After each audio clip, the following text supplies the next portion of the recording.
You're now listening to the Fantasy Filler Podcast, where we put you in the driver's seat every week, all year long. In the NASCAR racing world, from top news stories, latest results, and best fantasy lineups, we'll have you up to speed and out in front before the drop of the green flag. So let's dive in with our host, Vanilla Wafers.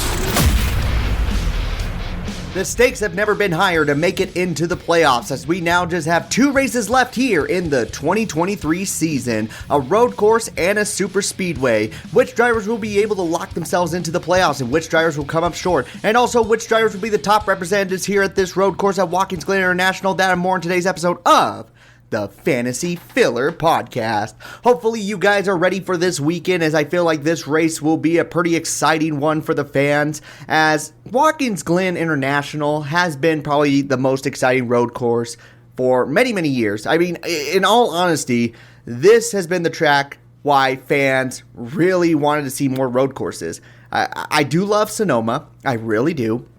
But Sonoma Raceway just really doesn't provide that action-packed, exciting racing. However, this racetrack does, due to its massive speed, its intense corners, lots of opportunity for passing. It's just a great racetrack. And now that we only have 3 playoff positions left here in the regular season championship, all drivers who don't have a victory are on absolute edge. If you guys remember last weekend at the Indianapolis Road Course, Michael McDowell, who was right around the playoff cut line, was able to secure a victory, and because of that, everyone's points got shifted. Instead of people being about 20 points, maybe 30 points behind, that now went to 40 to 60 because Bubba Wallace had such a gap between the 15th and 16th position. So now a lot of people are in a must-win situation. And then you got people like Kevin Harvick and Brad Keselowski, who are a crap load of points ahead. I think they're more than 3 races ahead. That doesn't mean anything if we get 2 victors besides them. Let's say Chase Elliott wins this weekend, and then we have Bubba Wallace win next weekend, just throwing 2 names out there. I'm not saying that those guys are the ones who are going to get the victories. Well, one of those drivers is going to miss it, Brad Keselowski or Kevin Harvick. And right now, they're only a couple points away from each other. So this victory by Michael McDowell last weekend at the Indianapolis Road Course has really, really made things more intense here for the bottom 3 spots. Right now, the drivers who are in are Kevin Harvick in the number 4, the number 6 of Brad Keselowski, and the number 23 of Bubba Wallace. And the drivers outside are Daniel Suarez in the 99, Ty Gibbs in the 54, Chase Elliott in the 9, the number 48 of Alex Bowman, just to name a few. Anyone who's further back, who has ran all the races, unless they got a waiver, can still qualify for the playoffs. So even though I just mentioned 4 drivers outside the playoffs, that doesn't mean those are the only drivers who can make their way into the playoffs. So things are getting absolutely crazy down here, and I cannot wait to see what happens here at Watkins Glen International, because a lot of these drivers look to be favorites here for this weekend. More specifically, the drivers outside the cutoff line. So that is definitely going to be fun to watch here this weekend. Meanwhile, we've had a lot of racing news pop up here this week in the NASCAR racing world, from down to the Truck Series all the way up to the Cup Series. One of the biggest news stories that I really want to touch on first is a situation regarding a part-time Truck Series driver and a part-time Xfinity Series driver. Just recently, it was announced that these 2 drivers are suspended indefinitely. It feels like the 2023 season has just been nothing but suspensions left and right. What's that? You're going to park on the start-finish line? Get your ass out of here. What's that? You're going to wreck someone into the wall at over 180 miles per hour? Get your ass out of here. It's been like that all this year. But this one is not nearly as funny as those other ones. In fact, it's something to frown upon, as both Jason White, a driver who is racing a couple races here in the 2023 season down in the Truck Series, and Chris Hacker, a part-time driver in the Xfinity Series, both were arrested in the month of August due to DWI charges. Their mugshots are on display, and both of them look pretty intoxicated now. There is no excuse for driving under the influence, ever. And especially with these drivers who have racing as their professional job, that's even more despicable. And a suspension handed down to these 2 drivers is an absolute must. I don't see any world where it's just like, we'll allow them to come back and still race, even though their licenses are revoked. I mean, they can still race in NASCAR. No. They're suspended for indefinitely, which means I don't know if we'll ever see these drivers come back. And what a real shame for people like Chris Hacker, who's had opportunities. This is not his first time running into the law on the negative side, because he has also been caught dealing marijuana. This is before 2020. So he had opportunity to redeem himself, and now you have this DWI. Yeah, things are not looking good for that young driver. We shall see. And then there was another suspension indefinitely by a Mr. Joel Courage. Now, this person did not sound familiar at all. He's not a racing driver. He's actually a person within the sport of NASCAR. In fact, he helps out younger drivers make their way up into NASCAR's smaller divisions all the way up to the top series. Well, this one's not funny at all, because he was recently arrested for failing to register as a sex offender. I don't know exactly what he did. It's obviously a sex crime and he had to register for it. But yeah, he is suspended indefinitely, and rightfully so. I mean, Chris Hacker and Jason White, it's already a bad situation. I mean, you can go cruising, hell, you can go boozing, but you can't have those two together. This, whatever Joel did, is 100% unacceptable, no matter what profession you're in, no matter where you are in life. It is unbelievable that he failed to register as a sex offender, because first off, he did a heinous crime, and then he wasn't going to let anyone know about it. So rightfully so with this suspension, and rightfully so with all these 3 suspensions. So starting off this week with a bit of negative news, but we do have to touch on this stuff. It's not always a positive go-lucky news. There's sometimes where NASCAR has some black eyes here and there, and this is one of those situations. So 3 big suspensions, 2 of them part-time series drivers.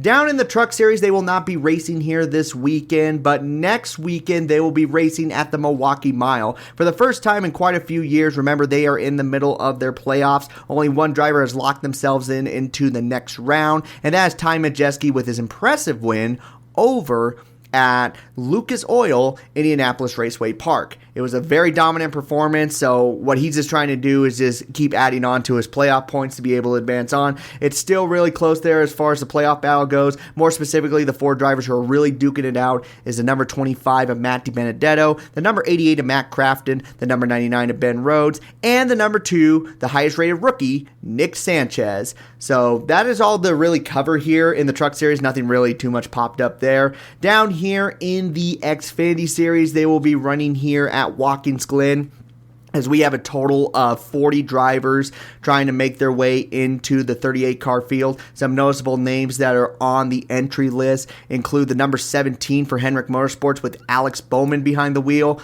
The 07, I know they made an announcement that they're changing out the driver, because obviously the driver that was supposed to race in that car was Chris Hacker. That, unfortunately, is not the case. We also have Ty Gibbs, AJ Allmendinger, drivers who run in the Cup Series that are going to be coming down here into the Xfinity Series. Same with Ross Chastain. And then you also have Stanton Barrett, a part-time driver who usually runs at the road course races. He will be running with the number 35 team of Emerlin Gase Motorsports. There is also some announcements of some teams that don't really run the full season that are trying to make it into this race. This includes the number 96 team of FRS Racing, as they have Max McLaughlin trying to make it into the main show. They've been unsuccessful the last couple times. It's been mostly due to weather issues, but they feel confident that they can make it into this race. And lastly, Casey Carden will be attempting to qualify into the Watkins Glen Xfinity race for CHK Racing. I do believe this will be his first attempt here in the Xfinity series, so we'll keep an eye. This team needs every bit of good luck on their side, as they have had a really, really hard season trying to make it into races. I think they've only made it into 10% of the races they've entered into. So definitely Casey Carden has a lot on his shoulders here with this number 74 team. Now moving on into the Cup Series. As you guys are well aware, Shane Van Gisbergen keeps making the hints that he wants to move full-time into the NASCAR Cup Series starting in the 2024 season. Well, now it's looking like it's becoming closer and closer, because he has been released from his Supercars contract, as he already has a driver that is set to replace him, and that driver is Will Brown. He will join Red Bull Arm Pole Racing from 2024 for the next 3 years afterwards. So basically, Shane Van Gisbergen is without a ride, and no surprise there. I mean, getting that victory at the Chicago Street Course, everything said, you know what, go into the NASCAR Cup Series. That's where you're supposed to go, and it's one step closer. Whether he's starting in the Cup Series or not, that is left to the decision of Trackhouse Racing or whoever picks him up. But I would be very surprised if he's racing anything lower than the Cup Series, in my honest opinion. But again, another step forward for Shane Van Gisbergen to move on into the NASCAR Series. Another bit of news here, looks like NASCAR is getting ready to release a new video game. Now, usually I don't talk about the video game scene because video games and NASCAR have not blended well ever since EA Sports has left, and I think we just had one of the worst ever games imaginable for NASCAR just a couple of years back. Well, now they're bringing kind of a different style of game as NASCAR Arca Rush brings classic arcade racing fun to consoles and PC starting September 15th. It's been a very, very long time since we've seen a game like this. I think the last one that they did was this NASCAR racing game. I can't really think about it right now, but the title of it. But it was on the Wii, and it showed drivers basically racing convertibles. They looked like the stock cars, but they were convertibles because their heads would pop up. It was kind of cartoony. It was a lot of fun, but really not much came out of it because it was a very minimum made game. This one looks to be a little bit similar, except they are going to have many, many different options as far as stickers to put on the car, paint schemes, different types of years, because it's showing that it's going to have some of NASCAR's iconic cars from the last 75 years. It's going to be having quite a few racetracks like Talladega Superspeedway, Daytona, Darlington, Martinsville, and I'm hoping that this race is pretty fun. Game is a lot of fun for the fans because NASCAR just needs an exciting game. They need a good game because I feel like the last few years has just been atrocious. So hopefully this game, although I'm not thinking it's going to be at the same level as EA Sports games, obviously, I just hope it's a step in the right direction. It will be coming out September 15th, and it will be available for pre-order now at $49.99 at major retailers. I don't know about you guys, but maybe you should wait before the game comes out just for the simple fact that we don't know how good this game is actually going to be. So don't waste $50 on a piece of crap game. Otherwise, you'll be those poor bastards who bought into NASCAR 2021 Ignition. Don't be one of those people. We talked about video games. Now let's move on to videos, as I think this is the smartest thing that NASCAR has done in a very, very long time. And I've seen a lot of people super excited about this. And this is regarding their digital experience because NASCAR has now released NASCAR Classics on their website for people to watch ad-free viewing, more than 1,000 full race replays, condensed broadcasts, and recap packages spanning 8 decades of speed in the NASCAR Cup Series. This is great. I was so excited to hear about this because a lot of fans, let's be honest, NASCAR's a little different from other sports. Like, a lot of people like to look back at older races. I don't know why it's so different like that, but it's just the way racing is sometimes. We look back at older races, and sometimes they provide exciting finishes, exciting races in different ways than what we see today. It's just the way it is. And there really wasn't that many ways to find these old racing recaps. I mean, NASCAR would show a few races from time to time, but it was mostly YouTubers who would just have this recording and they just throw it up on YouTube. Now for NASCAR to have almost 1,000 races on replay for fans to watch, just a great idea. Just a great idea. If you want to watch some of the most iconic moments that they have been talking about for so many years, now you get the opportunity to. I hear a lot of people, their first one to watch, which is a pretty understandable race to watch, was the 1998 Daytona 500, where Dale Earnhardt was finally able to get the Daytona 500 victory. You can also watch one of the closest finishes in NASCAR history with the 2003 Darlington race that happened when Ricky Craven and Kurt Busch were duking it out in the final few laps. They ended up slamming into each other towards the start-finish line. You can also watch the 2001 Pepsi 400, where we got to see Dale Earnhardt Jr. win at the very racetrack that took his father's life just a few months before. The 1979 Daytona 500,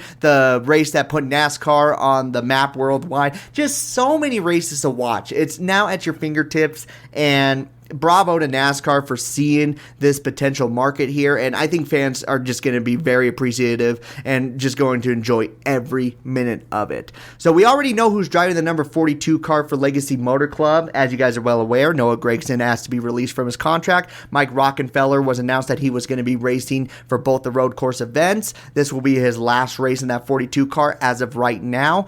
The driver who's going to be racing in the car at Daytona in the number 42 machine will be Josh Berry. Josh Berry is moving full-time into the Cup Series after this season, and he will be driving the number 4 machine for Stewart-Haas Racing, so why not give him opportunities to run in these cars as a substitute driver? He did it for Chase Elliott. He also did it for... Did he do it for Spire Motorsports?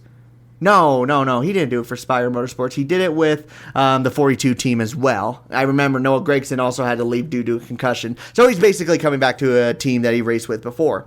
I have nothing against this in any shape or form. I think it's a great idea for Legacy Motor Club to have Josh Berry because he's already proven that he should be a Cup Series contender. So why not have a talented driver who's racing well in the Xfinity Series be in your equipment at Daytona? And Josh Berry getting any more experience with the next-gen car is just 2 thumbs up and something that's going to be beneficial for both him and Stewart-Haas Racing. So if you're wondering who's running in that car next week, it will be Josh Berry, the driver of the number 8 machine for Junior Motorsports down in the Xfinity Series. And last bit of news here, this one was pretty interesting as well, as NASCAR is not just done with the NASCAR Classic races for video archives, they are also in discussion with Netflix on a playoff docuseries. There was a lot of rumors in the last few years about NASCAR going to streaming services. It was mostly with Amazon Prime, but as we can see with some of the contract announcements, that's no longer the case.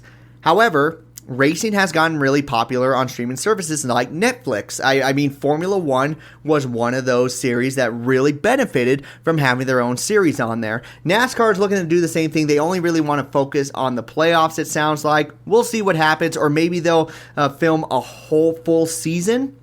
We don't know what exactly is going to be going on here. They kind of did a little bit of an experiment on this on the USA Network, and they also did it on Peacock. So who knows? This might actually benefit really well. I'm just trying to figure out a name that they could have here for this NASCAR playoff docuseries. I know a great name. Drive to Survive. Think about it. You're going to be in the playoffs. You're doing everything you can to survive into the next round. It's a perfect name. I don't think anyone has used that name. Formula One has used it. Well, at least do something a little closer to that. But Formula One has proven that this can be successful, and it really attracts a lot of fans. Who knows? Maybe the same could be for NASCAR. Nothing is confirmed at this moment, but they are in serious discussions to get something like that going. And those were the biggest bit of news to come out of the racing world here this week. I'm pretty sure the news is just going to get more and more exciting as the weeks go by, just for the simple fact that the 2024 silly season is really going to start to pick up. Playoffs are going to be big indication on which way drivers want to go. But now let's move on to the most important segment of these episodes, and that is our fantasy picks. Which drivers do we want to go with? We're running out of picks, and it is more important than ever to get the right drivers on our fantasy lineup. Just 2 more races left here in the regular season. Which drivers will do good here at the road course, and which drivers do we want to save at the super speedway? A lot of questions are up in the air, but we're going to do our best to try to figure out who will be the best option. So without further ado, here are our top picks for the Go Bowling at the Glen at Watkins Glen International.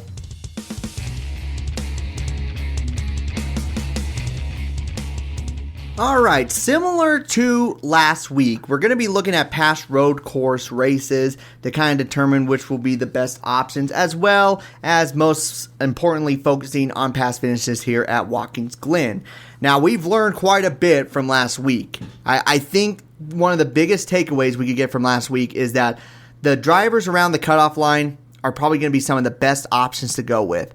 And the people who are going to be second to that are the people who are mostly road course masters. And maybe they're both of them. That is something we really got to figure out. I thought someone like Joey Logano would be a great option to go with just because he's been pretty consistent at getting stage points. That obviously was not the case. I don't think it's going to be a driver that we've been used to seeing here as a top pick for the Ford camp. Maybe not even the Toyota camp. Who knows? We will look more into that as we go through some of these top drivers. Here in the Chevrolet camp, these drivers look pretty obvious and consistent with what we were thinking.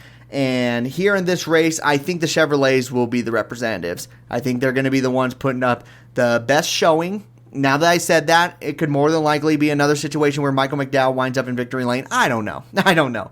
But either way, these drivers here will be top picks. They're going to be going for the victory, and more than likely are going to have their strongest showing here at Watkins Glen, way more than they would at Daytona. The first option I have here is a pretty obvious one, and a lot of people have him as the winner of this race, and that's the number 9, Chase Elliott.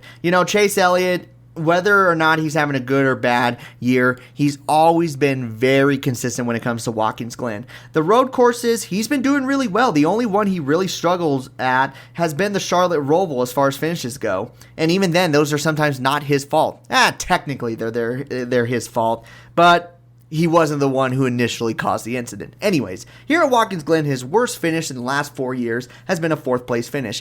And we saw at the Indianapolis road course, he was so close to getting that victory. And he's even more hungry this weekend to get that victory. He's in a must-win situation. There's no doubt in my mind that he's going to be a top racer here in this race. The only thing that would throw him out of contention would be a potential mechanical problem or a strategy that just completely falls apart on him. Both that I find highly unlikely to happen thanks to Alan Gustafson up there on the pit box. So I think it's safe to say that Chase Elliott is a good, solid number 1 pick. If you only got 1 pick left, this is where you're going to use him. You're not going to save him for Daytona. It's too much of a crapshoot. And here in this race, he's going to be at the very least running around the top 5 the entire event. Now let's move on to the other manufacturer. Let's have Toyota here. So I like how I said that it could mix up a little bit. But I think here with the Toyota camp, there's really only one option to go with. And, well, maybe there could be 2. I can see some people argue for another driver. But I like Tyler Reddick as a better fantasy option. Tyler Reddick just proves time and time again that he is one of the top road course racers. And he's had some rough finishes here and there. Make no mistake of that. But even in those races where he had rough finishes, he was still a dominant car. Sometimes that just happens. Like Sonoma, he got bumped into from behind and got taken out, and then he decided to go down pit road, which was a smart move, but NASCAR decided to punish him for being smart. I don't know what you can say there. Chicago street course, that was going to be a wild card race regardless, and even then he ran really well in that event. I think here at Watkins Glen, a racetrack where maybe he hasn't led that many laps in the past, I still think it's going to be a really good performance for that number 45 machine. He showed that he was a consistent driver in the Indy road course race. He's been a consistent driver at most of the road courses thus far. I still think he's the top representative here for the Toyota camp. If you don't think he's the top representative, then maybe lean towards more Martin Truex Jr., a driver who's had a lot of success here in the past at Watkins Glen. However, it's a little mixed with which track Martin Truex Jr. is going to be doing better at, because here at road course, he's either been doing really good or he's just been mediocre. I don't know how many picks you have left, but if you only had 1 pick left and you only wanted to pick 1 Toyota, I'm leaning towards more Tyler Reddick. But Martin Truex Jr. is still a pretty good pick. Now let's move on over into the Ford camp, who will be the top representative here. I think you just have to throw Michael McDowell as the top pick here for the Ford camp. He definitely proved me wrong in the Indy road course race. I thought, he could probably be a top 10 driver, maybe even a top 5 driver. I did not think he was going to be so dominant in that race, but by God did he do it. And another racetrack that he's done really good at in the past has been here at Watkins Glen. Last year he led 14 laps and he was able to finish 6th, qualified 3rd. There's no signs of him slowing down. There could be even a chance he can get back-to-back victories. The chances are highly unlikely because there's so many hungry drivers here in this race, but Michael McDowell should be the top representative for the Ford camp, and I really don't think there's anyone close to him. And the only way that someone would get close to him is if a strategy does not play well into the 34's hand and a strategy plays well for somebody else. So I think Michael McDowell, I know you have plenty of picks left for him. I think throw him on there. At the very least, he's a number 2 pick here for fantasy rosters. 2 more spots here for our top picks here this weekend. Which drivers do we want to go with? I think it's best to stay with Chevrolet, and let's look at a driver who's won the last 2 races here at Watkins Glen. You already know who I'm talking about. It's Kyle Kyle Larson. If you have one pick left, for God's sakes, throw him here and not at Daytona. Don't trust Kyle Larson at Daytona. He does good here at Watkins Glen. He does not do good at super speedways. I don't think I have to go any further with him. 2 wins in the last 2 races here at Watkins Glen. He's batting 1,000 in the last 2 races. Stay with Kyle Larson as a top pick. And then the final driver to go with here this weekend, I'm moving him up as a top pick, and that's the number 99 of Daniel Suarez. Daniel Suarez was really impressive at the Indy Road Course. Unfortunately, his team let him down. Now, even before this dominant performance at the Indy Road Course, one road course he tends to do really good at. I mean, he got a victory at Sonoma last year, but he's always been really good at Watkins Glen. Doesn't matter what car he's in. He's always ran really well here. I remember in the number 19 is when he got his first stage wins. In the number 41 machine, he had some pretty solid finishes. He was able to finish 4th about 4 or 5 years ago. It was right around there. Either way, I think he was with the number 41 car. It was a very good performance there. And last year here in this number 99 machine, he was able to finish 5th. I don't see Daniel Suarez slowing down on the momentum he had last week. He now has some confidence behind him. I think at first maybe he was struggling with that confidence, and he is a driver that really, really relies on momentum. We have seen it throughout this entire season, and right now he has the momentum on his side. If he qualifies anywhere in the top 7, he will be a contender here in this race. So I think it is okay to trust that number 99. It's okay to trust Trackhouse Racing here at Watkins Glen. So those are our top picks here this weekend. We have the number 9 of Chase Elliott, the number 45 of Tyler Reddick, or the number 19 of Martin Truex Jr., whichever Toyota you think is stronger. I'm leaning towards Tyler Reddick. Then we got the number 34 of Michael McDowell, the number 5 of Kyle Larson, and the number 99 of Daniel Suarez. Alright, so we have a few drivers set up on our fantasy lineup now. It is time to complete most of our roster now with some drivers that we feel like will be running around inside the top 10. These will be drivers who should be able to get stage points. Maybe they won't be running for the victory, but they'll still be great showings as your number 3, number 4, or even number 5 driver. Let's include the first one being Martin Truex Jr. Now, I know what people are saying. You can't do that. You set him in the top picks. Well, yes, I can. It's my podcast, and I'm going with Tyler Reddick. Really? Yes, really. This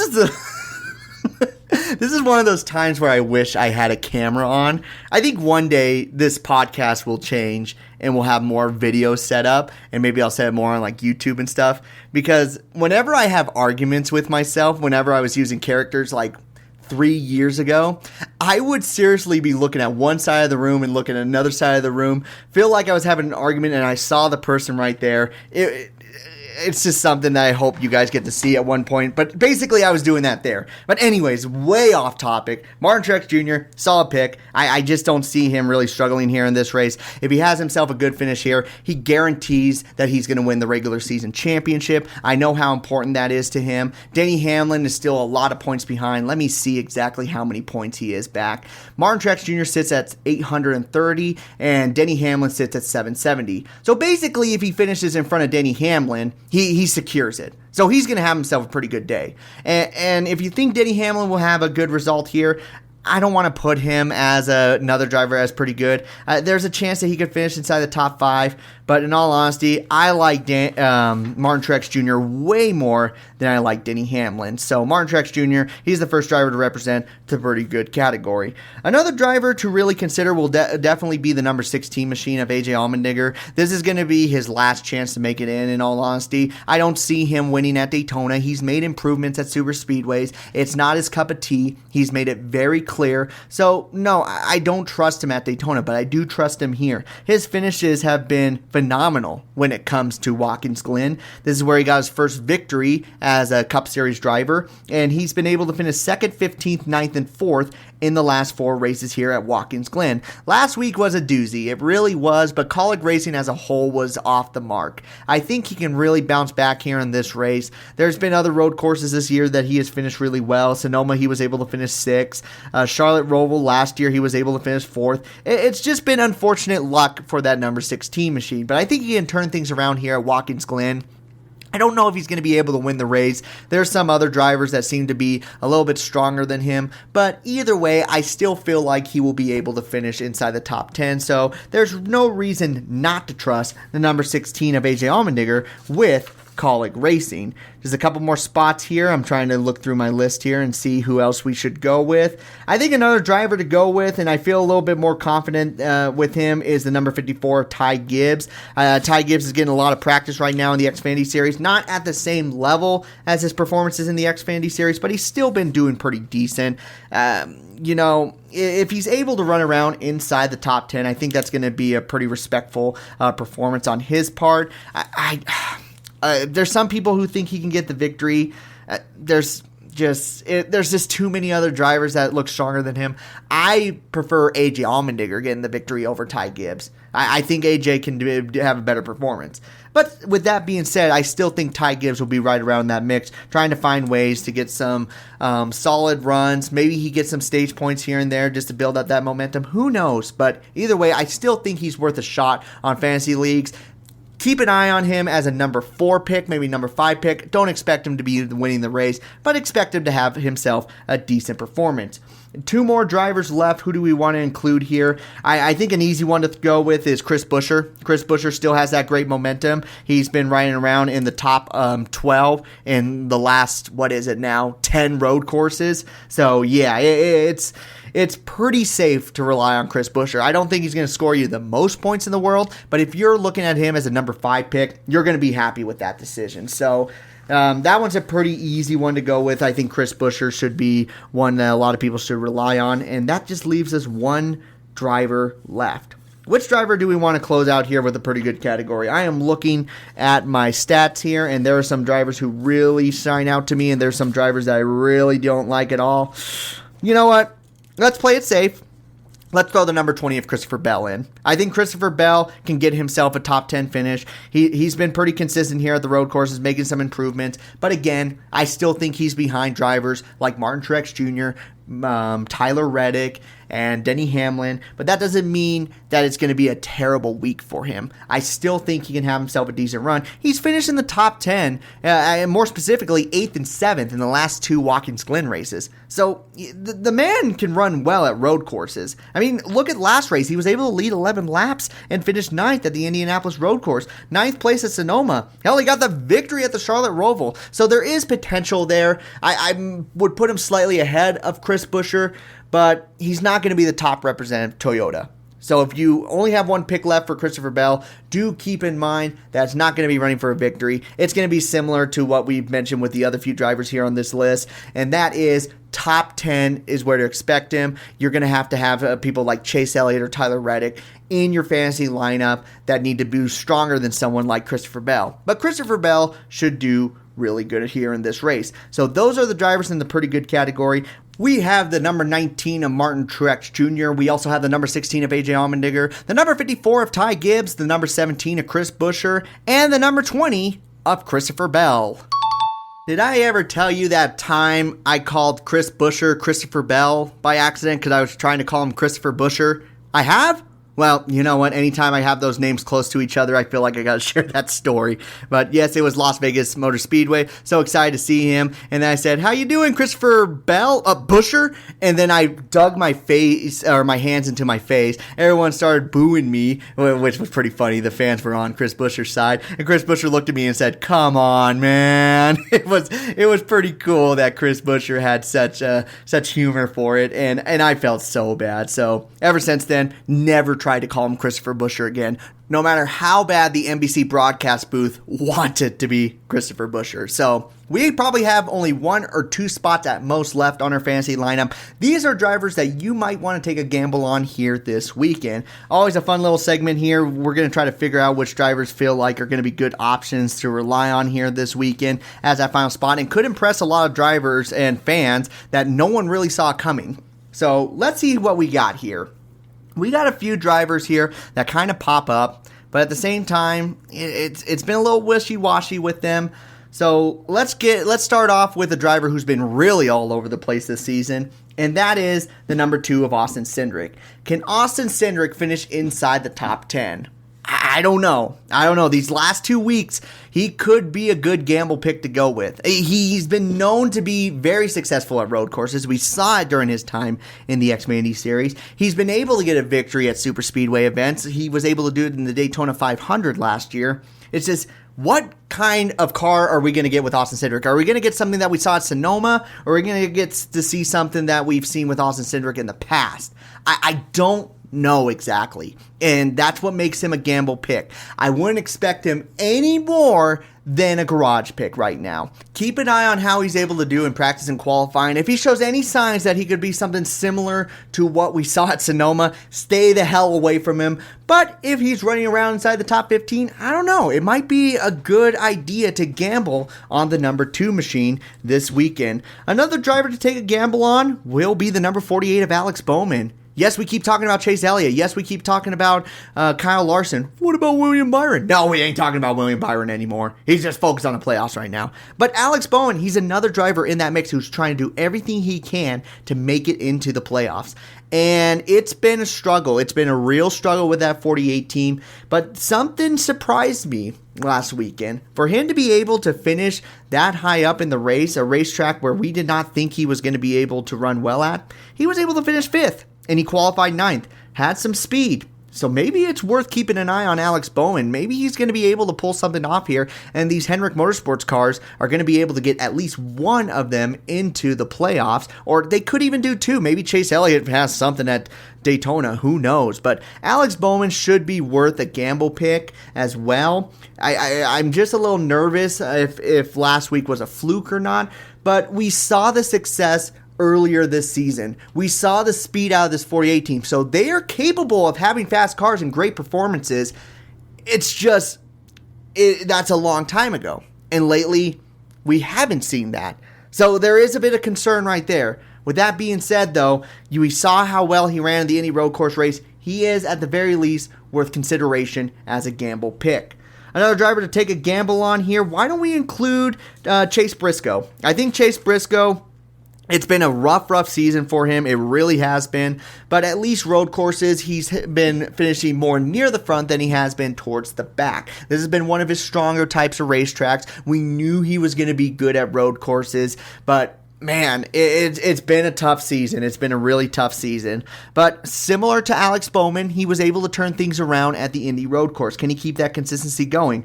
I don't know. He was able to lead 7 laps last year, and he was able to get a top 10 finish the year before at Watkins Glen. So there might be a good opportunity for him to have a solid run. He's been close to winning races at road courses before. Remember the Circuit of the America race in 2022? He was right there in that mix. Charlotte Roval, he was able to finish 9th last year. Road America, he was able to finish 6th in one of those races. So yes, the man is capable of getting solid finishes at road courses, but he is kind of similar to Austin Cindric. I don't think he's going to be getting the victory, but there is a chance he could be finishing inside the top 12, maybe even the top 10 even. Of course, you want to find that driver who can finish inside the top 10. If I could pick between Austin Cindric and Chase Briscoe, I think I'll lean a little bit more towards Chase Briscoe. He's worth the gamble, but again, another driver to keep an eye on practice and qualifying. Just 2 more spots left. Let's throw some wacky names out there. Another driver to consider, just based on his past finishes here at Watkins Glen, is Eric Jones. Eric Jones, surprisingly, has finished in the top 10 in the last 3 out of 4 Watkins Glen events. And they weren't flukes either. He just had himself a really good car. Last year he was able to finish 10th, and then he was able to finish 4th and 5th, and I do believe that was 2019 and 2018, or 2021 and 2019. There's one race in there where they did, or the 1 year, where they did not race there due to COVID. But he's had himself some pretty solid performances at road courses. I mean, the Charlotte Roval, he was able to finish 3rd at one point. Circuit of the Americas, he was able to finish 9th. And then there's one race at the Indianapolis Road Course, the inaugural one, where he was able to finish 7th. There's been some solid finishes here and there for Eric Jones, but he's been in with a team who has struggled as well. So same thing with the other drivers we mentioned here on this list. Keep an eye on practice and qualifying. And the final driver to represent us here in the Take a Gamble category, this might be a little bit of cheating, but it's entirely up to you. That is the number 6 of Brad Keselowski. Now, I bet you a lot of people only have one pick left for Brad Keselowski. And maybe most people want to rely on him at Daytona. So why the hell would we trust him here? Well, he's been finding ways to get some stage points in these road course events because he's taking gambles, trying to get ahead of Kevin Harvick. And we kind of saw that last week. And so, with that being said, you're going to have him in the garage area as a driver who's picking up stage points. Now, we used to talk about that a lot in prior years just due to the fact of the stage finishes. It would enter in yellow, so you had to make your gamble on which drivers were going to stay out and get those stage points and which drivers were not. I think Brad Keselowski, regardless of if they have a caution at the end of the stage, is still going to take that gamble because he wants to be ahead of Kevin Harvick. And Kevin Harvick, he's adequate when it comes to road courses. He's not the best when it comes to road courses. Neither is Brad Keselowski. But Brad Keselowski is willing to take these gambles. And there was a time back then when he was racing the number 2 car where he was successful at Watkins Glen. He used to have himself some solid finishes. So he knows how to get around this racetrack. The question is, can he bring that with RFK Racing? Well, Chris Buescher's been doing really good, so why can't Brad Keselowski do the same? You are only going to rely on Brad Keselowski if he is able to get stage points, and also if you have maybe 2 picks. I don't even know if you want to trust him if you have 1 pick left, because maybe Daytona will be a stronger one for him. But just by the way he's racing right now and by the strategies he's been playing, that's why he's considered a gamble in my eyes. It's going to be totally up to you on whether or not you think he's going to be a good option to go with. If he's anywhere around Chris Buescher, I think he's worth the gamble. I really think so. And the way things are playing out right now, there's more than likely going to be a chance that we get 2 new winners and we only have 1 driver who makes it in by points. Whoever that may be, I don't know. And whoever those winners may be, I'm not sure. I'm leaning towards certain drivers, but you never know what's going to happen here in these races. But Brad Keselowski is willing to take the gambles. He showed it last week. He's probably going to do it this week as well. And that's why he is worth a gamble for a lot here this weekend. So those are the drivers to take a gamble on here this weekend at Watkins Glen International. We have the number 2 of Austin Cindric, the number 48 of Alex Bowman. We also have the number 14 of Chase Briscoe, the number 43 of Eric Jones, and the number 6 of Brad Keselowski. All right, and let's close out our fantasy picks here with our featured matchups for this weekend. Remember, these are super important because we have 4 matchups, and if you get one right, you get an additional 10 points towards your fantasy, and this will be the difference on you finishing first to you finishing in the middle of your league. Trust me, there's been many weeks where I have screwed this up, and I went from having the strongest team to at best a top 20 out of our fantasy league. So we got to be smart here, and let me tell you, these matchups, they are tough. Oh, very tough. Because here's our first matchup here. We have the number 34 of Michael McDowell going up against the number 99 of Daniel Suarez. Ooh-wee, that's tough. So let's think about this one. So we know which driver who has more to lose, and that's Daniel Suarez. He's not locked in. Michael McDowell is locked in. So Michael McDowell might be playing this race obviously more safer than Daniel Suarez. Daniel Suarez might be super aggressive, pushing everything to the absolute limit. With that also being said, Daniel Suarez could have a higher ceiling than Michael McDowell. If Michael McDowell does not, not Michael McDowell, if Daniel Suarez's team does not make that mistake, they're right next to each other. I think, I am split between these two.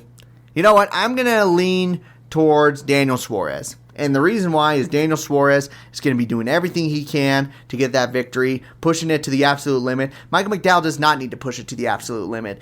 Obviously, if he's there when it matters most, then bam, he's going to be running for that victory. But Daniel Suarez, this is probably his best road course out of them all. Yes, even more than Sonoma. I really do think that. So I think I'm going to go with Daniel Suarez on this lineup. Still, flip a coin because, man, it is going to be tough between these two. Maybe keep an eye on practice and qualifying. That might be your decision maker. Next up, we have the number 9 Chase Elliott going up against the number 5 of Kyle Larson. Oh my God, these lineups, they're tough.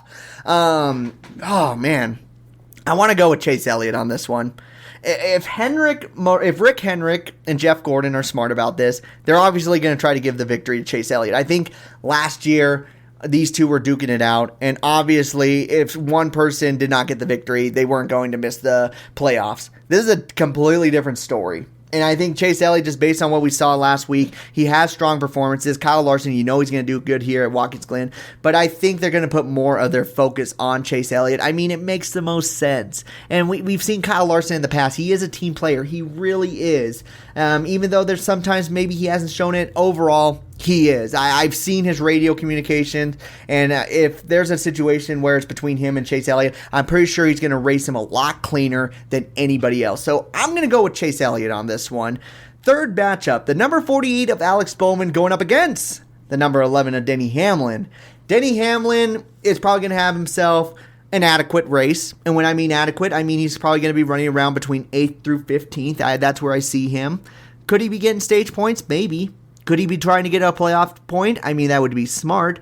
That's going to probably be the route he's going to run. While Alex Bowman's going to be running on the strategy to get him to the finish line, finishing ahead of his teammates and drivers trying to make it into the playoffs.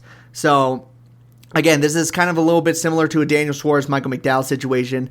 I like Alex Bowman just a little bit more just because he has so much more to gain than Denny Hamlin. Denny Hamlin's just basically hoping that something happens to Martin Truex Jr. for him to win the regular season championship. I don't see really any other way of Denny Hamlin really taking that away from Martin Truex Jr. So I want to give the edge to Alex Bowman. Now, a lot of people might pick Denny Hamlin, but like I said, Alex Bowman, he showed something last weekend, and maybe he can do the same here this weekend. And again, if Hendrick Motorsports is going to put all their focus on, it will be this number 9 and this number 48. So I got Alex Bowman over Denny Hamlin.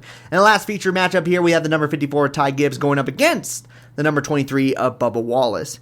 I think this one's the easiest one. We're going with Ty Gibbs. Ty Gibbs is good at road courses. Bubba Wallace does not like road courses. Yes, I know Bubba Wallace is trying to get stage points here and there, but this is only focusing on the finish overall. So I'd say it's safe to go with Ty Gibbs on this one. Out of all the featured matchups, this is the one I feel the most comfortable with. Watch this be incorrect because Ty Gibbs does something stupid. But again, that's the only way that I feel like Ty Gibbs loses this, is if he makes a mistake or someone takes him out. No other way. I think Ty Gibbs is the safest option to go with here. Bubba Wallace, he has been having himself some good performances. It just hasn't been at the road courses. So those are my picks here for the 4 featured matchups. I got Daniel Suarez over Michael McDowell. I got Chase Elliott over Kyle Larson. I have Alex Bowman over Denny Hamlin. And lastly, I have Ty Gibbs over the number 23 of Bubba Wallace. And those are our fantasy picks here for this weekend at Watkins Glen International.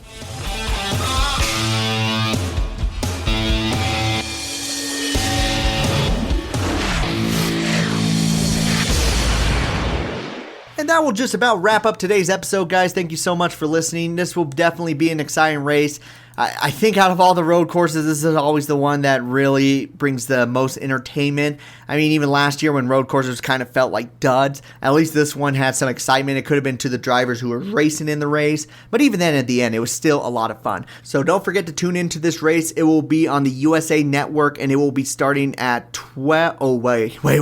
That's practice and qualifying. 3 p.m. Eastern on Sunday. If you want to watch practice and qualifying, that will be tomorrow on Saturday from 12:35 p.m. Eastern to 2:30. You don't want to miss those. And there will be also an Xfinity Series race on Saturday, and that one will be starting at 3:30 p.m. Eastern on Saturday, with the practice and qualifying being just right before the practice and qualifying for the Cup Series, and that will also be on the USA Network. If you do want to follow me on social media, you can do so on Instagram, YouTube, Twitter, as well as TikTok. Just look up Vanilla Wafers and I pop up. Just most of the time on Instagram and TikTok, it's daily NASCAR videos, some of it trivia, some of it kind of humor. It's all NASCAR related. I have a lot of fun with it. Instagram is still growing. I think we just hit 700 followers, still crazy to me. And TikTok, we're at 10,400 followers. Man, some of you TikTok followers need to go on Instagram. Come on now. Just show me the love on the Instagram, please. But if you do want to follow me on those, look me up at Vanilla Wafers 33 for Instagram and Vanilla Wafer 44 for TikTok. And YouTube, I just released a video, Eric Amarola, the story about a driver who's been able to make the improbable seem possible. That was a fun video to make. It's getting a little bit of traction. I'm really happy about that. People have been really enjoying that. And Black Flag Matters. If you guys don't know who Black Flag Matters is, he's one of the top NASCAR YouTubers. He now subscribed to my channel after seeing that video. So that definitely is a confident booster. So Darian, if you are listening to this, once again, thank you so much. And if you want to check me out on YouTube, it's just at Vanilla Wafers. I pop up real quickly, maybe just below like 1 or 2 cookie ad commercials. If you want to talk to me during race day, Twitter's the best way to reach me by, or x.com. Be careful how many X's you put in front. Just put Twitter, it still pops up. And I am at Vanilla Wafers 44 there. You can ask me questions. You can even see some shenanigans I talk about during race day. None of it is intelligent. I just am there to have fun. So again, if you want to follow me on Twitter, it's at Vanilla Wafers 44. But we're going to wrap up the episode there, guys. I have been your host, Vanilla Wafers, and I've been able to take you to the front of the field. So why don't we grab that checkered flag, do some burnouts, and head on out. So So you all take care. This has been the Fantasy Filler Podcast.